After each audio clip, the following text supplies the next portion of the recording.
ಮೈಸೂರಿನಲ್ಲಿ ಇವತ್ತು ತಾಯಿ ಚಾಮುಂಡೇಶ್ವರಿಗೆ ಪೂಜೆನ ಸಲ್ಲಿಸಿ ಮಧ್ಯಾಹ್ನ 3 ಗಂಟೆ ನಂತರದಲ್ಲಿ ಈ ಒಂದು ಭ್ರಷ್ಟ ಜನವಿರೋಧಿ ಕಾಂಗ್ರೆಸ್ ಸರ್ಕಾರದ ವಿರುದ್ಧ ಜನಾಕ್ರೋಶ ಯಾತ್ರೆಗೆ ಮಾನ್ಯ ಕೇಂದ್ರ ಸಚಿವರು ಹಿರಿಯರಾಗಿರ್ತಕ್ಕಂಥ ಪ್ರಹ್ಲಾದ್ ಜೋಶಿಜಿಯವರು ಚಾಲನೆ ನೀಡ್ತಾರೆ. ಪಕ್ಷದ ನಮ್ಮೆಲ್ಲ ಹಿರಿಯ ಮುಖಂಡರು ಎಲ್ಲರೂ ಕೂಡ ಈ ಕಾರ್ಯಕ್ರಮದಲ್ಲಿ ಜನಾಕ್ರೋಶ ಯಾತ್ರೆಯಲ್ಲಿ ಭಾಗವಹಿಸ್ತಾರೆ. ಇವತ್ತಿನಿಂದ ಪ್ರಾರಂಭ ಆಗ್ತಕ್ಕಂಥ ನಮ್ಮ ಜನಾಕ್ರೋಶ ಯಾತ್ರೆ 4 ಹಂತಗಳಲ್ಲಿ ಈಗಾಗಲೇ ನಿಶ್ಚಯ ಆಗಿದೆ. ಇವತ್ತು ಮೈಸೂರು, ನಾಳೆ ಬೆಳಗ್ಗೆ ಮಂಡ್ಯ, ಸಂಜೆ ಹಾಸನ, ನಾಡಿದ್ದು ಮಡಿಕೇರಿ, ಮಂಗಳೂರು, ಈ ರೀತಿ ಪ್ರತಿ ಜಿಲ್ಲಾ ಕೇಂದ್ರಗಳಿಗೆ ನಮ್ಮ ಜನಾಕ್ರೋಶ ಯಾತ್ರೆ ತಲುಪ್ತದೆ. ಏನು ಅಯೋಗ್ಯ ಕಾಂಗ್ರೆಸ್ ಸರ್ಕಾರ ಇದರ ಜನವಿರೋಧಿ ನೀತಿಗಳೇನಿದ್ದಾವೆ, ಬೆಲೆ ಏರಿಕೆ ಇರ್ಬೋದು,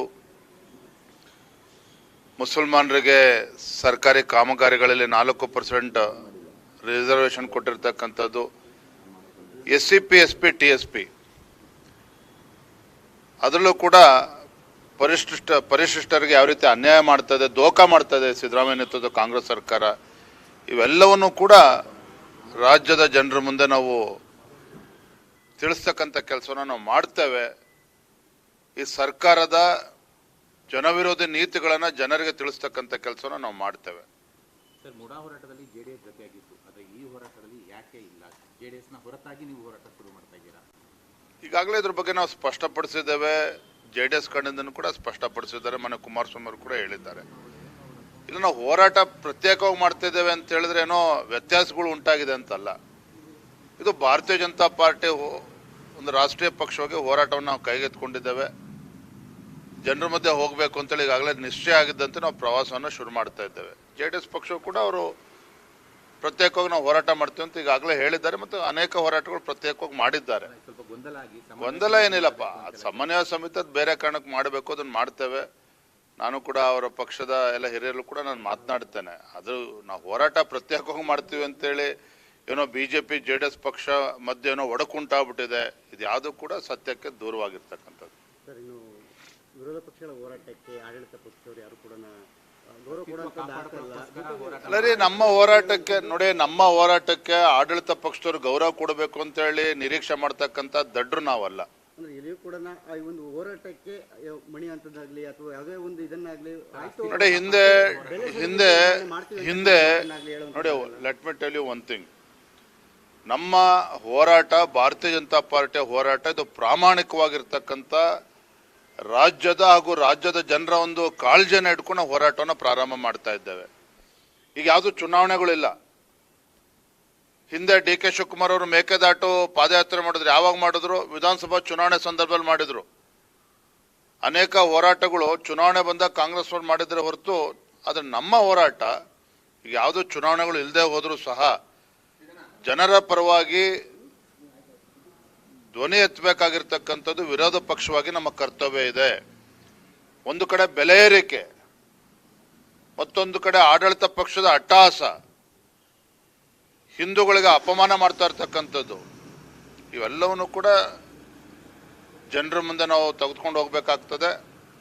ಜನರಿಗೆ ನೈಜ ಸಂಗತಿಗಳನ್ನು ತಿಳಿಸ್ತಕ್ಕಂಥ ಕೆಲಸ ವಿರೋಧ ಪಕ್ಷವಾಗಿ ನಾವು ಮಾಡಬೇಕಾಗ್ತದೆ. ಅದನ್ನು ಮಾಡ್ತಾ ಇದ್ದೇವೆ. ಯಾವ ಯೋಗ್ಯ ಹೇಳಿದ್ದಾನೆ? ಯಾರು ಹೇಳಿದ್ದಾರೆ? ಭಾರತೀಯ ಜನತಾ ಪಾರ್ಟಿ ನಿನ್ನೆ ತನ್ನ ನಾವು BJP ಸಂಸ್ಥಾಪನಾ ದಿನವನ್ನು ಆಚರಣೆ ಮಾಡಿದ್ದೇವೆ. ವಿಶ್ವದ ಅತಿ ದೊಡ್ಡ ಒಂದು ರಾಜಕೀಯ ಪಕ್ಷ ಅಂದ್ರೆ ಭಾರತೀಯ ಜನತಾ ಪಾರ್ಟಿ. ಅಸ್ತಿತ್ವದ ಪ್ರಶ್ನೆ ಕಾಡ್ತಾ ಇರ್ತಕ್ಕಂಥದ್ದು ಕಾಂಗ್ರೆಸ್ ಪಕ್ಷಕ್ಕೆ. ದೇಶದಲ್ಲಿ 400ಕ್ಕೂ ಹೆಚ್ಚು ಸಂಸದರನ್ನ ಹೊಂದಿದ್ರು ಕಾಂಗ್ರೆಸ್ ಪಕ್ಷದವರು. ಇವತ್ತು ಎಂಥ ಪರಿಸ್ಥಿತಿ ಬಂದಿದೆ? ಯಾವ ಪರಿಸ್ಥಿತಿ ಬಂದ್ಬಿಟ್ಟಿದೆ ಕಾಂಗ್ರೆಸ್ ಪಕ್ಷದವರು? ಹಾಗಾಗಿ BJPಗೆ ಅಸ್ತಿತ್ವದ ಪ್ರಶ್ನೆ ಕಾಡ್ತಾ ಇಲ್ಲ. BJP ಸುಭದ್ರವಾಗಿದೆ. ಕರ್ನಾಟಕ ರಾಜ್ಯದಲ್ಲಿ ನಮ್ಮದೇ ಆದ ತಪ್ಪಿನಿಂದ ನಾವು ಅಧಿಕಾರದಿಂದ ನಾವು ಹಿಂದೆ ಹೋಗಿದ್ದೇವೆ, ವಿರೋಧ ಪಕ್ಷದಲ್ಲಿ ಕೂತಿದ್ದೇವೆ. ಅದರ ಅರ್ಥ ಅಧಿಕಾರದಲ್ಲೇ ಇರಬೇಕು ಅಂತಲ್ಲ, ವಿರೋಧ ಪಕ್ಷದಲ್ಲಿ ಇದ್ದಾಗ ನಾವು ಹೋರಾಟ ಮಾಡಬೇಕಾದ್ರೆ ನಮ್ಮ ಕರ್ತವ್ಯ ಇದೆ, ಅದನ್ನು ನಾವು ಮಾಡ್ತಾ ಇದ್ವಿ. ಅಸ್ತಿತ್ವಕ್ಕಲ್ಲ, BJP ಶಕ್ತಿತ್ವವಾಗಿದೆ. ನಮ್ಮ ಅಸ್ತಿತ್ವ ಏನು ಅನ್ನೋದನ್ನ ಈ ಯಾತ್ರೆ ಮೂಲಕ ತೋರಿಸ್ತೇವೆ. ನೀವು ರಾಜೀನಾಮೆ ಕೊಟ್ಟು ಬನ್ನಿ, ನಾನು ರಾಜೀನಾಮೆ ಕೊಟ್ಟು ಬರ್ತೇನೆ, ಅಲ್ಲ ರೀ, ನೀವು ನನ್ನ ಕ್ಷೇತ್ರದಲ್ಲಿ ಯಾರು ಗೆಲ್ತಾರೆ? ಮುಗಿದ ಹೋದ ಅಧ್ಯಾಯದ ಬಗ್ಗೆ ಯಾಕೆ ಮಾತನಾಡ್ತೀರಿ ಪದೇ ಪದೇ? ನಾನು ಅದ್ರ ಬಗ್ಗೆ ಹಲವಾರು ಬಾರಿ ಹೇಳಿದ್ದೇನೆ. ಅವ್ರ ವಿಚಾರ ತೆಗೆದುಕೊಂಡು ನಾವು ಮಾತನಾಡೋದಿಲ್ಲ, ಅವ್ರ ಬಗ್ಗೆ ಚರ್ಚೆನೂ ಕೂಡ ಮಾಡೋದಿಲ್ಲ. ಧನ್ಯವಾದ, ಥ್ಯಾಂಕ್ ಯು. ಇದೇ ಸಮಯ ಪ್ರಕರಣ ಮತ್ತೆ ಇನ್ನು ಕಾನೂನು ಪ್ರಕ್ರಿಯೆ, ಕಾನೂನು ಹೋರಾಟ ಯಾವ ರೀತಿಯಾಗಿ ಇದೆ? ಈಗಾಗಲೇ ಕುಟುಂಬದ ವಿನಯ್ ಸೋಮಯ್ಯ ಅವರ ಕುಟುಂಬದ ಸದಸ್ಯರ ಅಪೇಕ್ಷೆನೂ ಕೂಡ ಇದೆ. ಸ್ವತಃ ವಿನಯ್ ಸೋಮಯ್ಯ ಅವರು ಇವತ್ತು ಕೂಡ ಪತ್ರಿಕೆಗಳಲ್ಲಿ ಉಲ್ಲೇಖ ಆಗಿದೆ, ಅವರ ಧರ್ಮ ಪತ್ನಿಗೆ ಬರೆದಿರ್ತಕ್ಕಂಥ ಒಂದು ಪತ್ರ ಡೆತ್ ನೋಟಲ್ಲಿ. ಅಂದರೆ ಯಾವ ರೀತಿ ಪೊಲೀಸರು ಅಟ್ಟಹಾಸ ಮೆರೆದಿದ್ದಾರೆ, ಎಷ್ಟು ಕ್ರೂರವಾಗಿ ನಡ್ಕೊಂಡಿದ್ದಾರೆ. ಕೋರ್ಟಲ್ಲಿ ನಾನು ಯಾವಾಗ ವಿನಯ್ ಸೋಮಯ್ಯ ಅವ್ರ ಮೇಲೆ ಈ ರೀತಿ ಪ್ರಕರಣಗಳು ದಾಖಲೆ ಆಗ್ತಾ ಇದೆ ಅಂತ ಹೇಳಿದಾಗ ತತ್ಕ್ಷಣ ರಾಜ್ಯ ಬಿಜೆಪಿಯಿಂದ ಕಾನೂನು ಯಾವ ರೀತಿ ಸಲಹೆಗಳು ಕೊಡಬೇಕು ಎಲ್ಲವೂ ಕೂಡ ಮಾಡಿದ್ದಾರೆ. ರಾಜ್ಯದಿಂದ ಬೇಲ್ ಸಿಕ್ಕ ಮೇಲೂ ಸಹ ಪೊಲೀಸರು ಅವ್ರ ಮನೆಗಳಿಗೆ ಭೇಟಿ ಕೊಡ್ತಾರೆ, ಕಿರುಕುಳ ಕೊಡ್ತಾರೆ, ಮಾನಸಿಕ ಯಾತನೆ ಏನು ಅನುಭವಿಸಿದ್ದಾರೆ ಅದು ಈ ಪತ್ರದಲ್ಲಿ ಏನು ಡೆತ್ ನೋಟಲ್ಲಿ ಬರೆದಿದ್ದಾರೆ ಅದರಲ್ಲಿ ವ್ಯಕ್ತ ಆಗಿದೆ. ಹಾಗಾಗಿ ನಾವು ಭಾರತೀಯ ಜನತಾ ಪಾರ್ಟಿ ಇದು ಪಾಠ ಆಗಬೇಕು ಆಡಳಿತ ಪಕ್ಷದವ್ರಿಗೆ. ಈ ರೀತಿ ಸ್ಥಳೀಯ ಶಾಸಕರ ಆಡಳಿತ ಪಕ್ಷದ ವೈಫಲ್ಯಗಳನ್ನು ಎತ್ತಿಡಿತವೆ ಅಂತ ಹೇಳಿದ್ರೆ, ಅದ್ರ ಮೇಲೆ ಸವಾರಿ ಮಾಡ್ತಾರೆ ಅಂತ ಹೇಳಿದ್ರೆ, ಇದು ನಾವು ಯಾರು ಕೂಡ ಬದುಕೋದಕ್ಕೆ ಸಾಧ್ಯ ಇಲ್ಲ, ನಮ್ಮ ಕಾರ್ಯಕರ್ತರಿಗೆ ಬದುಕೋಕ್ಕೂ ಸಾಧ್ಯ ಇಲ್ಲ. ಇದು ಇಲ್ಲಿಗೆ ಇತಿಶ್ರೀ ಆಡಬೇಕು. ನಾವು ಈಗಾಗಲೇ ನಮ್ಮ ಕಾನೂನು ನಮ್ಮ ಅಡ್ವೊಕೇಟ್ಸ್ಗಳಿಗೆ ಮಾತನಾಡಿದ್ದೇವೆ.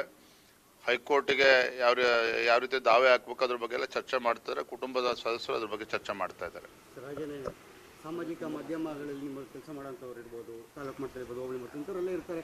ಸಮಸ್ಯೆಗಳಾಗುತ್ತೆ, ಎಲ್ಲವನ್ನು ಕೂಡ ಎಲ್ಲೊಂದು ಕಡೆ ಬಂದು ಹೇಳ್ಕೊಳ್ಳೋದಕ್ಕೆ ಸಾಮಾಜಿಕ ನಾನು ಮತ್ತೊಮ್ಮೆ ಪುನರುಚ್ಚಾರ ಮಾಡ್ತೇನೆ. ನಮ್ಮ ರಾಜ್ಯದ ಕಾರ್ಯಕರ್ತರು ಇರ್ಬೋದು, ಯಾವುದೇ ಹಿಂದೂ ಕಾರ್ಯಕರ್ತರಿಗಿರ್ಬೋದು, ಈ ರೀತಿ ಕಾಂಗ್ರೆಸ್ ಪಕ್ಷ ಆಡಳಿತ ಪಕ್ಷ ದಬ್ಬಾಳಿಕೆ ಮಾಡುವಂತ ಸಂದರ್ಭದಲ್ಲಿ ನಾನು ಕೂಡ ಬೆಂಗಳೂರಿನಿರ್ತೇನೆ. ರಾಜ್ಯದ ಯಾವುದೇ ಮೂಲೆಗಿದ್ರು ಸಹ ಯಾವುದೇ ಒಬ್ಬ ಕಾರ್ಯಕರ್ತರು, ಯಾವುದೇ ಒಬ್ಬ ಹಿಂದೂ ಕಾರ್ಯಕರ್ತರು ಯಾರಿಗೆ ತೊಂದರೆ ಆಗಲಿ, ರಾಜ್ಯದ ಕಾಂಗ್ರೆಸ್ ಪಕ್ಷದಿಂದ ಅಥವಾ ಕಾಂಗ್ರೆಸ್ ಪುಡಾರಿಗಳಿಂದ ತೊಂದರೆ ಆದರೆ ನೇರವಾಗಿ ನನ್ನನ್ನು ಬಂದು ಸಂಪರ್ಕ ಮಾಡಲಿ. ನಾನು ರಾಜ್ಯದಲ್ಲಿ ಎಲ್ಲಾದರೂ ಕೂಡ ಬಂದು ಸಂಪರ್ಕ ಮಾಡಲಿ. ಅವರಿಗೆ ಕಾನೂನಾತ್ಮಕವಾಗಿ ರಕ್ಷಣೆ ಕೊಡ್ತಕ್ಕಂಥದ್ದು, ಕಾನೂನು ಸಲಹೆ ಕೊಡ್ತಕ್ಕಂಥದ್ದು, ಅವ್ರಿಗೆ ಸಂಪೂರ್ಣವಾಗಿ ರಕ್ಷಣೆ ಕೊಡ್ತಕ್ಕಂಥದ್ದು ನಮ್ಮ ಜವಾಬ್ದಾರಿ. ಹಾಗಾಗಿ ನಮ್ಮ ಕಾರ್ಯಕರ್ತರು ಇರ್ಬೋದು, ಯಾವುದೇ ಹಿಂದೂ ಕಾರ್ಯಕರ್ತರು ಇರ್ಬೋದು, ಈ ಕಾಂಗ್ರೆಸ್ ಅಟ್ಟಹಾಸಕ್ಕೆ, ಇವರ ಪುಂಡಾಗಿರಿಗೆ, ಇವರ ರೌಡಿಸಮ್ಮಿಗೆ ಹೆದರಬಾರ್ದು ಅಂತೇಳಿ ನಾನು ಈ ಸಂದರ್ಭದಲ್ಲಿ ಮತ್ತೊಮ್ಮೆ ವಿನಂತಿಯನ್ನು ಮಾಡ್ತಾ ಇದ್ದೇನೆ.